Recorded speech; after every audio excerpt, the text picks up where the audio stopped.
25 years old Nenyurata Teveli is enjoying a sunny day in Dar es Salaam, Tanzania. She had been away in Ukraine for 4 years, studying to become a medical doctor, till February 2022, when Russia invaded Ukraine, ending her studies and thrusting her future into uncertainty. Tearing up, Teveli recounts her escape from Ukraine. I remember I walked for 12 hours. I could see the border, where we were going to enter, but my legs were giving up. Sorry.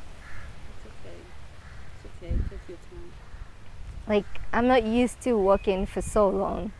And I remember I called my dad and I was telling him that I just want to rest a bit. And my dad was like, no, when you stop, you're not gonna get up. So you just have to continue. So he just said, you have to continue walking.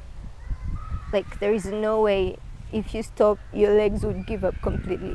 So I just continued walking until when I got through the borders. Remembering the February 2022 phone from their terrified daughter, Nyagusi Teveli says he and his wife didn't sleep for days, fearing that their daughter might not make it out of Ukraine alive.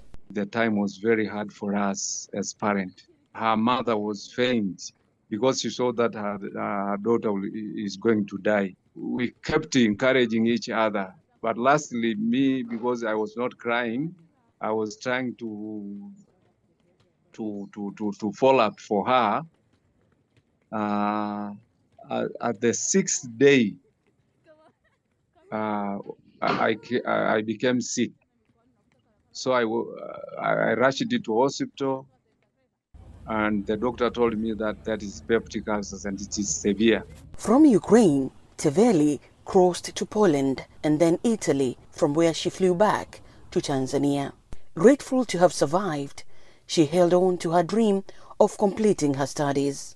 After a few weeks of resting and healing, Teveli applied to other universities in the European Union, but finding a place was not easy. I did a lot of interviews, I did a lot of countries, and I got some universities, but most of them were suggesting that I should go back years back in order to learn the language so that I could be able to do my clinicals, because it's really hard doing clinicals in most EU countries. English is their second language. Most of them have their own official languages. So I just came back home.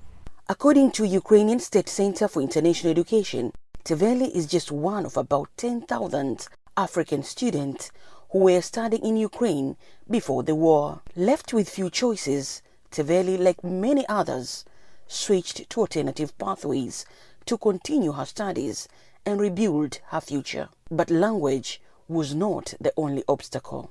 For non-EU citizens, we know the school fees is really high if you're going to study medicine, so it was one of the challenges that most Tanzanians faced. Most Tanzanians that I know ended up changing their course of direction. So people who are into medicine transferred into nursing schools or transferred into psychiatry or psychology. After some soul searching, Teveli concluded that while she might not become a medical doctor, she could still help to improve the healthcare system in her country. Thus, she changed her perspective. I had to go back to the drawing board. Are you ready to repeat several years back so that you can learn a new language and continue medicine? I was like, I could still help people. There is a lot of masters in public health. There is international business management. I can help in opening businesses and helping in opening hospitals and helping managing the hospitals to make sure that they provide actually proper care to people. Painful as it was starting over, Teveli accepted a scholarship in France to study international business management. Now in her 3rd year, Teveli, who is home for a short break, says she no longer thinks of going back to Ukraine or studying medicine. I'm already in a new path, so I don't think I'll also be going back. According to the Ukrainian State Center for International Education of the Ministry of Education and Science, there are more than 51,000 foreign students in Ukraine, compared to more than 84,000 before the war. Nigeria and Morocco are among the top 5 countries of African students in Ukraine. Reporting for VOA Africa, I am Lulu Sanga in Dar es Salaam, Tanzania.